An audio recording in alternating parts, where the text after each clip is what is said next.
এইভাবে যদি ঢেঁড়স ভাজি করে খান তাহলে শুধু ঢেঁড়স ভাজিই খাবেন, ভাত আর খাবেন না। হ্যালো এভরিওয়ান, আসসালামু আলাইকুম। সবাই কেমন আছেন? আজ নিয়ে আসলাম মজাদার একটা ঢেঁড়স ভাজি রেসিপি। প্রথমে আমি এখানে আধা কেজি পরিমাণ ঢেঁড়স খুব ভালোভাবে ধুয়ে নিয়েছি। তারপর এখানে দিয়ে দিচ্ছি 1.5 টেবিল চামচ পরিমাণ লবণ। লবণ দেওয়ার পর ঢেঁড়সগুলোকে খুব ভালোভাবে কচলিয়ে নিয়ে 10 মিনিটের জন্য রেস্টে রেখে দিব। তাহলে ঢেঁড়সগুলো খুব নরম হয়ে যাবে আর ভাজি করার সময় ভাঙবে না। এখন আমি এখানে 2-3টা পেঁয়াজ নিয়ে খোসা ছাড়িয়ে পেঁয়াজগুলোকে কেটে নিব। খুব বেশি কুচি করে কাটবো না, একটু মোটা মোটা করে কাটবো।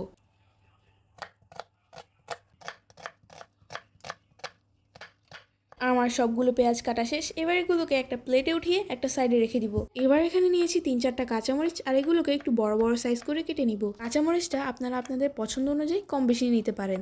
এবার এগুলোকেও একটা প্লেটে উঠিয়ে নিব। এখন আমি এখানে 2-3টা রসুনের খোসা ছাড়িয়ে নিয়েছি। এবার এগুলোকে একটা ছুরির সাহায্যে একটু চাপ দিয়ে নিব। আপনারা চাইলে এগুলোকে থেতলিয়ে নিতে পারেন।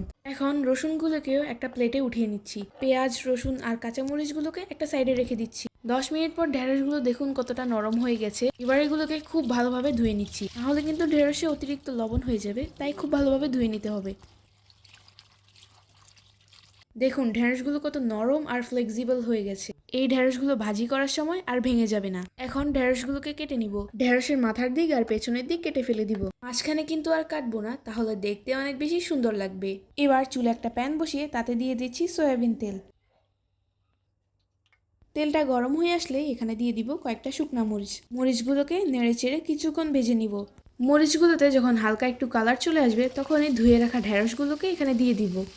কিছুক্ষণ নেড়ে চেড়ে ঢেঁড়সগুলোকে ভেজে নিব যেন ঢেঁড়সের আঠালো ভাবটা চলে যায়।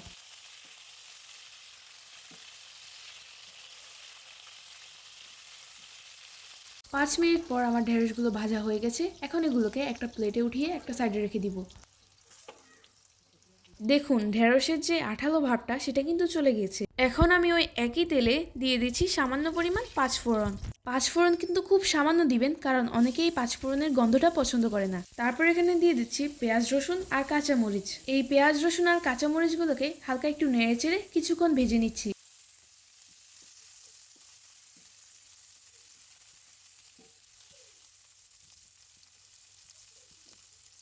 কিছুক্ষণ পর এখানে দিয়ে দিচ্ছি স্বাদমতো লবণ। লবণটা দিয়ে আবারও কিছুক্ষণ নাড়তে থাকবো। এখন এই পর্যায়ে দিয়ে দিচ্ছি হাফ চা চামচ পরিমাণ জিরার গুঁড়া। জিরার গুঁড়া দেওয়ার পর এগুলোকে আরও কিছুক্ষণ খুব ভালোভাবে নেড়েচেড়ে মিশিয়ে নিব।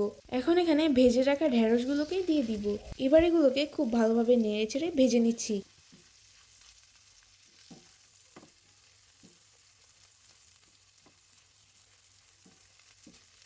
এইবার এই পর্যায়ে দিয়ে দিচ্ছি 1 চা চামচ পরিমাণ চিনি। চিনিটা দিলে ভাজিটা খেতে অনেক বেশি মজা হয়। তো এটাকে আমি আরও কিছুক্ষণ খুব ভালোভাবে নেড়েচেড়ে ভেজে নিচ্ছি। এই পর্যায়ে আমার ভাজি হয়ে গেছে। এখন এটাকে চুলা থেকে উঠিয়ে নিব। দেখুন কত সহজেই তৈরি হয়ে গেল আজকের এই ঢেঁড়স ভাজি। বাচ্চা থেকে বড় সবাই খেতে পছন্দ করবে এই ঢেঁড়স ভাজিটা। তো আজ এই পর্যন্তই। আল্লাহ হাফেজ।